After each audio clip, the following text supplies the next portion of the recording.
여러분, 부동산 시장의 왜곡은 어제 오늘의 일이 아니죠. 정부가 사실 부동산 시장의 편가르기법을 워낙 많이 만들었습니다.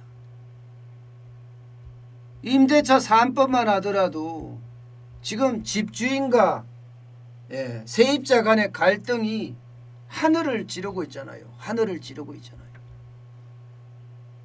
집주인들 입장에서는 기존에 2년이었던 기간이 4년으로 늘어나면서 많은 사람들이 와우 큰일 났네.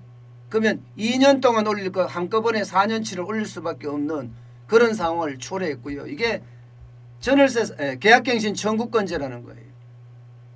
지금까지 2년으로 계약하던 걸 4년으로 계약하잖아요. 거기다가 전월세 상한제는 5%밖에 못 올립니다. 한 번 연장할 때는 5%밖에 못 올려요. 그러니까 집 가진 사람들이 집을 안 내놔요. 내가 살겠다. 내가 살겠다. 내가 들어가 살겠다. 나가달라. 그러니까 전세 매물이 안 나오는 거예요. 전세 매물이. 전세 매물이 시장에 안 나오는 거예요. 시장에 전세 매물이 안 나온다. 이 말은요. 전세값이 폭등한다. 이 말하고도 통하는 말이죠. 그런데 임대차 3법만 있는 게 아니에요. 법이 누더기가 돼서 이 전세 물량을 못 내놓을 만한 법이 2개나 더 있어요. 2개나 더. 또 다른 하나는요. 재건축의 조합원 자격을 얻기 위해서는 실거주 의무 기간이 있습니다. 지금까지 재건축에 있는 아파트들은 전세를 많이 줬단 말이에요. 그런데 이게 실거주 의무 기간을 채우지 못하면 조합원 자격을 상실하게 한대요. 그러니까 많은 사람들이 나가라. 그냥 내가 살겠다예요. 그래야지 조합원 자격이 생기니까. 조합원 자격이. 수십억 가는 아파트에 조합원 자격이 안 생긴다 그러면 어느 누가 세입자 그냥 계속 놔두고 거기에다가 실거주 안 하려고 들 거예요. 다 실거주 하려고 들 거예요. 이게 두 번째고요. 또 법이 하나 더 있잖아요. 또 법이라기보다는 뭐 법이라고도 할 수도 있겠죠. 3기 신도시 내년 7월부터 공급하겠다 이렇게 이야기했잖아요. 그러니까 사람들이 집을 안 사고 기다리고 있어요. 그 기다리는 인원이 130만 명이 넘는다고 해요. 130만 명. 그러면 이들은 어떻게 기다려요? 다른 데 전세 가서 기다려요. 다른 데 전세 가서. 그러니까 전세값이 올라갈 수밖에 없는 거야. 물건은 풍기하고. 그러니 전세 거래가 최악의 수준으로 떨어졌죠. 최악의 수준으로. 9월 달에 전세 거래가요. 4,518건입니다. 4,518건. 서울 부동산 정보광장에 나와 있는 내용입니다. 보시는 것처럼 8월에는 7,234건이거든요. 거기에 대비하면 37.5%가 줄어들었어요. 37.5%. 8월에. 7월에는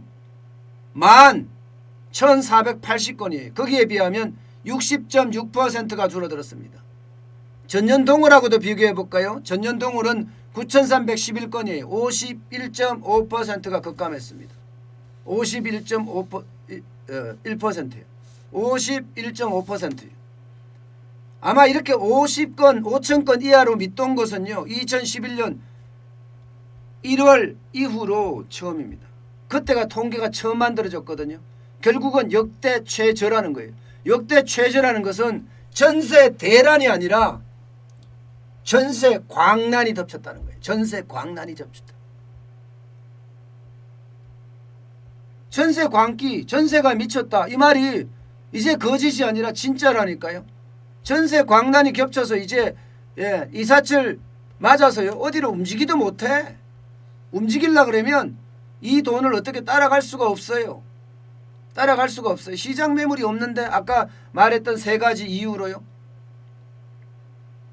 실제 부동산 정보업체 아실에 따르면요.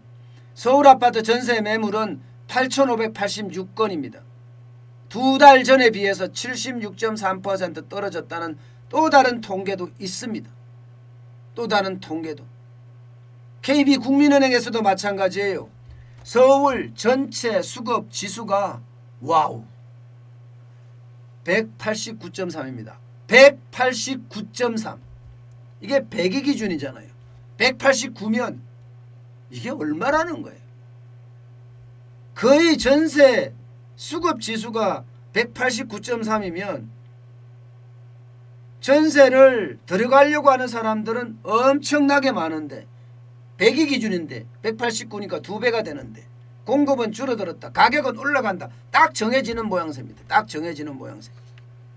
결국 그러니까 전세 가격이 펑펑펑펑 하고 튀죠. 7월에 서울 아파트 평균 전세 가격이 4억이에요. 4억 9,922만 원이었습니다. 4억. 그런데 7월이 아니라 9월에는요. 5억대예요. 5억 7억은 7만 원이에요. 5억 1,707만 원. 3.6%가 올랐습니다.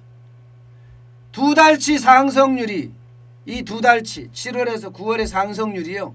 상반기 전체 상승률 그걸 앞질렀습니다. 상반기 전체 상승률이 2.8%였는데 두 달치 상승률이 3.6%의 상승 6%. 전세 거래가 이만큼 안 된다는 것은 시장이 왜곡돼 있다 이 이야기예요. 결국은 시장이 왜곡돼 있으면 물량은 많이 안 나올 거고 갈 사람은 많고 당연히 가격은 올라가죠. 전세 가격이 올라가면 저는 무서운 게 하나 더 있습니다, 여러분. 전세 가격이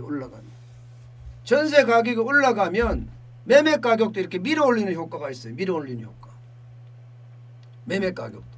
실제로 지금 깡통 전세가 많이 나오고 있잖아요. 안산에서도 나오고 있고 청주에서 나오고 있고 신림동에서도 나오고 있고 마포에서도 나오고 있고 지금 서울에까지 깡통 전세가 번지고 있습니다.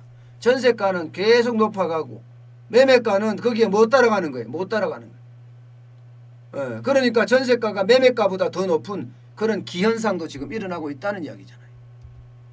시장이 이래요. 시장이라는 걸 자꾸 규제하다 보니까 바보 같은 그런 결과들이 계속 생기고 있습니다.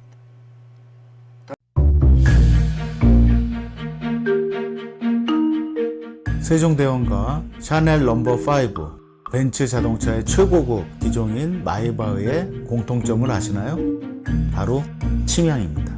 침향이란 동남아시아에서 자생하는 침향나무가 상처를 입었을 때 스스로를 보호하기 위해서 분비시키는 침향나무의 진액입니다.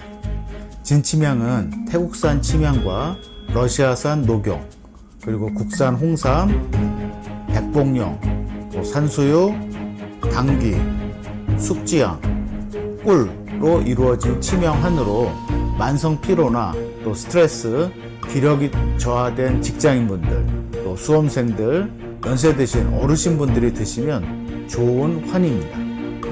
진침향 여러분들께 자신있게 권해드립니다.